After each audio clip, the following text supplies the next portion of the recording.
Tu as déjà ressenti ce moment où tu te lèves pour prier, mais il n'y a rien, aucun khushu', aucune motivation, aucune concentration. Tu te dis, pourquoi prier si je ne ressens rien? Mais écoute bien, cette prière-là, mon frère, ma sœur, où tu te forces pour être la prière la plus sincère de ta vie. Un jour, le prophète sallallahu alayhi wa sallam a dit, écoutez ce qu'il dit, les meilleures actions sont celles accomplies, même lorsqu'elles sont difficiles. Ce n'est pas quand tout est facile, que ton cœur est rempli d'émotions, qu'Allah subhanahu wa ta'ala teste ta sincérité. Non, c'est quand en toi, tu te dis, je vais rester couché, j'abandonne.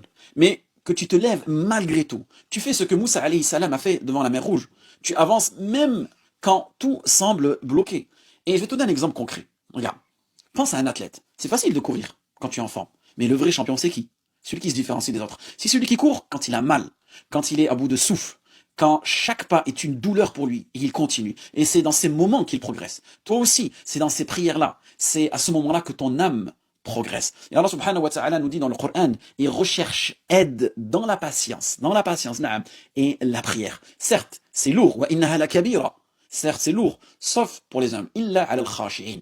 Alors, ne sous-estime jamais cette prière difficile. Celle qui montre que tu n'adores pas une sensation ou un confort, mais Allah subhanahu wa ta'ala, même quand ton cœur est absent. Car cette société aujourd'hui, elle nous apprend à suivre nos émotions, à être quelqu'un d'émotif. Non, Allah subhanahu wa ta'ala, il veut de toi que tu sois un serviteur fidèle, celui qui se soumet totalement à Allah subhanahu wa ta'ala, peu importe la situation dans laquelle tu es.